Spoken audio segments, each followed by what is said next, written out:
जय हिंद। आज हम लोग इस वीडियो में जानेंगे कि कैसे एमएस एक्सेल में होम टैब के अंदर अलाइनमेंट सेक्शन का यूज़ करते हैं। अलाइनमेंट सेक्शन के अंदर कई टूल्स होते हैं। उस टूल्स का यूज़ करके एमएस एक्सेल में किसी भी तरह का रिपोर्ट्स तैयार किया जा सकता है। किसी भी तरह का रिपोर्ट्स आप बना सकते हैं। तो किसी भी तरह का रिपोर्ट्स अगर एमएस एक्सेल में बनाते हैं तो इसका बहुत ही इम्पोर्टेंट होता है, बहुत ही इम्पोर्टेंट रोल प्ले करता है उस रिपोर्ट्स को तैयार करने में ये अलाइनमेंट टूल्स। अलाइनमेंट सेक्शन के अंदर कई टूल्स होते हैं, उसमें से सभी टूल्स को हम लोग बारी बारी से यूज़ करेंगे, वन बाय वन यूज़ करेंगे और यूज़ करके देखेंगे कि कैसे एमएस एक्सेल में किसी भी तरह का रिपोर्ट्स तैयार करने में इस टूल्स का यूज़ किया जाता है। पिछले वीडियो में मैंने आपको बताया था कि कैसे क्लिपबोर्ड और फ़ॉन्ट सेक्शन का यूज़ करते हैं, यानी कि एमएस एक्सेल में होम टैब के अंदर क्लिपबोर्ड और फ़ॉन्ट सेक्शन का यूज़ पिछले वीडियो में मैंने डिस्कस किया था। और आज मैं डिस्कस करने वाला हूँ अरेंजमेंट सेक्शन, यानी अरेंजमेंट सेक्शन का यूज़। अरेंजमेंट सेक्शन के अंदर जो टूल्स होते हैं उसका यूज़ हम लोग करने वाले हैं, यानी कि पूरी रिपोर्ट्स में देखेंगे कि इसका इसका क्या यूज़ है।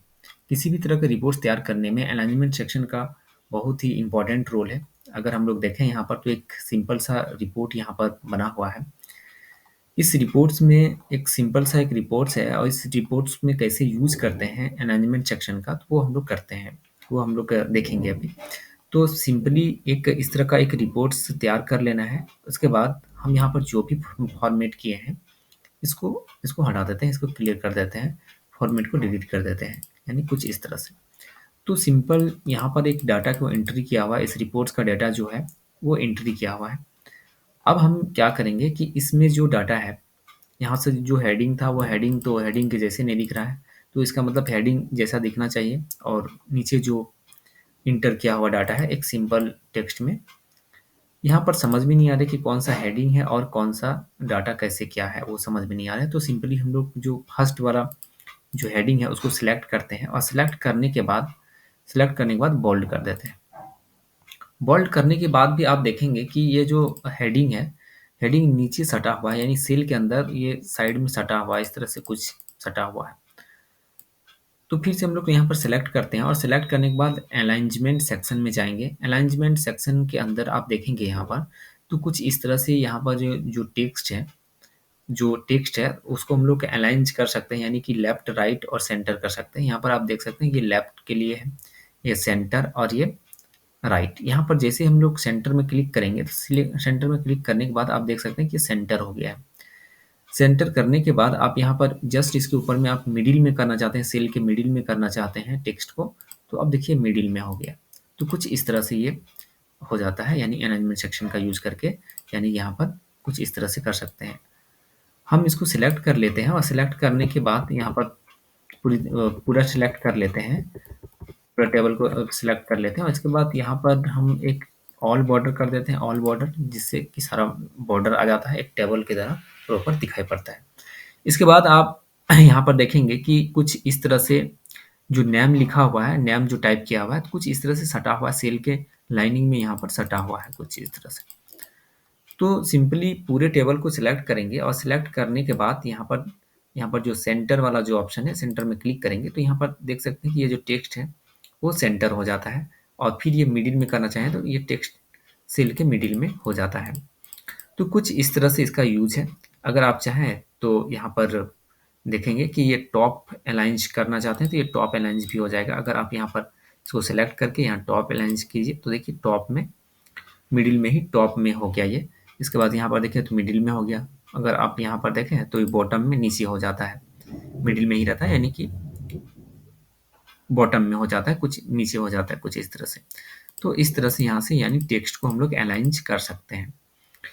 जस्ट इसके साइड में आप यहाँ पर देखेंगे कि ये जो हेडिंग है ना, हेडिंग के यहाँ पर आप देखेंगे कि कुछ ये सीधा सीधा ये हेडिंग सीधा लिखा हुआ, जो नॉर्मल जो टेक्स्ट हम लोग टाइप करते हैं तो उस तरह से यहाँ पर टाइप किया हुआ है। अगर हम चाहें तो यहाँ पर इसको रोटेट भी कर सकते हैं। रोटेट करने के लिए आपको यहाँ पर क्लिक करना होगा ओरिएंटेशन में। ओरिएंटेशन में जैसे आप यहाँ पर क्लिक करते हैं तो आप जैसे चाहें वैसे कर सकते हैं। ये इसका जो काउंटर क्लॉकवाइज एंगल को हम लोग यहाँ पर इस काउंटर क्लॉकवाइज है, एंगल क्लॉकवाइज है, वर्टिकल टेक्स्ट है, rotate text up, rotate text down, कुछ इस तरह से है। यहाँ पर आप क्लिक करेंगे तो देखिए कुछ इस तरह से हो जाता है ये, कुछ इस तरह से ये रोटेट हो जाता है ना? कुछ इस तरह का दिखता है। फिर यहाँ से आप सेलेक्ट कर लीजिए और सेलेक्ट करने के बाद अगर आप चाहें तो इसको इस तरह से भी रोटेट कर सकते हैं। अगर आप चाहें तो इसको इस तरह से वर्टिकल कुछ इस तरह से आप करें तो इस तरह से भी कर सकते हैं। यानी कि जहाँ आप जैसे चाहें आप रोटेट कर सकते हैं टेक्स्ट को। तो आप चाहें तो इस तरह से भी रोटेट कर सकते हैं। तो यहाँ से रोटेट किया जा सकता है। कुछ इस तरह से आप रोटेट कर सकते हैं। आप देखें इस तरह से रोटेट कर सकते हैं। तो सिंपली सिंपली ये जो ऑप्शन है ओरिएंटेशन का, ओरिएंटेशन ऑप्शन का यूज़ कर ओरिएंटेशन टूल्स का यूज़ करके आप सिंपली टेक्स्ट को आप रोटेट कर सकते हैं। तो सिंपली कंट्रोल जेड करके जो पहले था वैसे ही कर देते हैं। तो कुछ इस तरह से ये कंट्रोल जेड करना होता है तो फिर ये नॉर्मल हो गया। पर जस्ट उसके नीचे आप देखेंगे तो यहाँ पर जैसे माउस का ये पॉइंटर लेकर जाते हैं यहाँ पर, तो यहाँ पर दिखाई पड़ता है कुछ इसका इंडेंट। इंडेंट क्या होता है? इंडेंट होता है कि जो सेल में जो भी टाइप किया हुआ डाटा है, जो भी टाइप किया हुआ टेक्स्ट है, उसको अगर आप चाहें तो इंडेंट कर सकते हैं। इंडेंट का मतलब होता है कि इंडेंट क्या होता है? मार्जिन जो है ना, यानी सेल का बॉर्डर में जो सटा हुआ रहता है टेक्स्ट, जैसे कुछ इस तरह से सटा हुआ है, तो वो थोड़ा सा स्पेस वो बना देता है। जैसे कि हम यहाँ पर क्लिक करेंगे इंक्रीज इंडेंट, जैसे इंक्रीज इंडेंट में क्लिक करेंगे देखिए आप यहाँ पर जो सेल में जो सटा हुआ था नेम, नेम जो हमारा टेक्स्ट है ये यहाँ पर सटा हुआ था, यहाँ पर सटा हुआ था। तो कुछ इस तरह से अगर आप चाहते हैं कि ये थोड़ा मूव हो जाए, यानी कि बॉर्डर जो है वहाँ से थोड़ा एक जगह बन जाए, थोड़ा सा गैप हो जाए, तो आप यहाँ पर क्लिक कर सकते हैं, यानी कि इंक्रीज कर सकते हैं इंडेंट का। इंडेंट इंक्रीज करेंगे तो कुछ इस तरह से होगा। यहाँ आप जितना इसको आगे लेके जाएं, इधर इधर चाहें तो आप इसको पीछे ले जा सकते हैं। तो कुछ इस तरह से ये इसका काम है। यानी कि टेक्स्ट को, यानी कि बॉर्डर में अगर लाइनिंग में सटा हुआ है तो वहाँ से आप इसको गैप कर सकते हैं, थोड़ा सा स्पेस दे सकते हैं। तो इंडेंट इंक्रीज और डिक्रीज करने के लिए है ये वाला ऑप्शन, कुछ इस तरह से। अगर आप देखें तो यहाँ पर कुछ इस तरह से ये इंडेंट, ठीक है।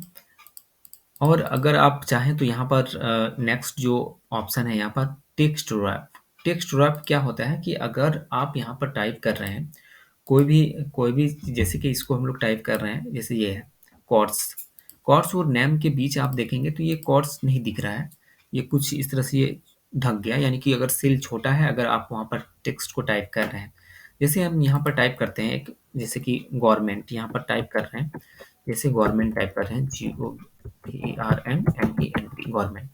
जैसे आप गवर्नमेंट हम यहाँ पर टाइप करेंगे तो देख सकते हैं कि कुछ इसका जो ये जो टेक्स्ट है ना ये छुप जाता है।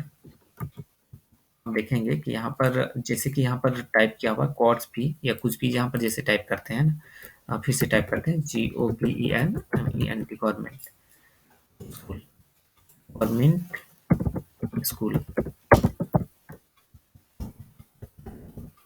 तो देखिए ये गवर्नमेंट और स्कूल एक सेल में ना होके कुछ इस तरह से ये सेल से बाहर चला जाता है, यानी कि दूसरे सेल में ये चला गया है, लेकिन टाइप जो हुआ है वो एक ही सेल में हुआ है।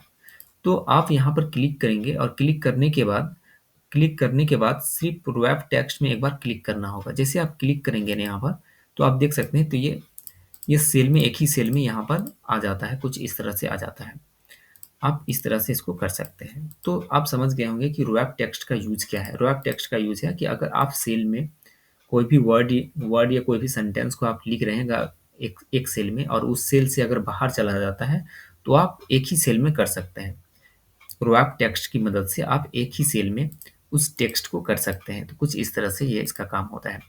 नेक्स्ट यहाँ पर है मर्ज and centre. Merge and centre का यूज़ क्या होता है? मर्ज एंड सेंटर का अगर हम लोग यूज़ देखें तो मर्ज और सेंटर क्या होता है, इसको कुछ इस तरह से, जैसे यहाँ पर LCC कंप्यूटर क्लासेस लिखा हुआ है, टाइप किया हुआ है, एक ही सेल में टाइप किया हुआ है सिंपली। तो एक ही सेल में टाइप किया हुआ है तो आप अगर रैप टेक्स्ट को क्लिक करेंगे तो कुछ इस तरह से वो ढक जाता है, कुछ इस तरह से एक ही सेल में आ गया है, कुछ इस तरह से हो गया है ना। लेकिन लेकिन अगर आप चाहते हैं मर्ज और सेंटर करना, मर्ज और सेंटर का काम क्या होता है कि दो सेल को जोड़ना। ये दो सेल को ऐड कर देता है, जोड़ देता है। यहाँ आप कई सेल हैं, यहाँ पर 1 2 3 4 5 6 7, यानी कुछ इस तरह का 7 सेल है यहाँ पर। अगर हम सातों सेल को अगर ऐड करना चाहते हैं, मर्ज करना चाहते हैं, जोड़ना चाहते हैं, तो सिंपली यहाँ पर सेलेक्ट करेंगे इसको, और सेलेक्ट करने के बाद मर्ज एंड सेंटर में क्लिक कर देंगे। जैसे यहाँ पर मर्ज एंड सेंटर में क्लिक करेंगे तो कुछ इस तरह से जो सेल है वो मर्ज हो जाता है, और मर्ज होने के बाद कुछ इस तरह से दिखता है, यानी कि एक ही सेल वो बन गया है, यानी कि सिंपली अगर कहें तो एक सेल में कन्वर्ट हो गया है। कुछ इस तरह से मर्ज और सेंटर कर सकते हैं। उम्मीद करते हैं कि आपको ये अलाइनमेंट सेक्शन के अंदर जो भी टूल्स है, जो भी ऑप्शन है, इसका यूज समझ में आया होगा। और एमएस एक्सेल में जितनी भी रिपोर्ट्स बनाते हैं, सभी रिपोर्ट्स में अलाइनमेंट सेक्शन के अंदर जो टूल्स होते हैं, उन सभी टूल्स का यूज़ किया जाता है, और उन सभी टूल्स को यूज़ करके कुछ इस तरह का आप रिपोर्ट तैयार कर सकते हैं एमएस एक्सेल में।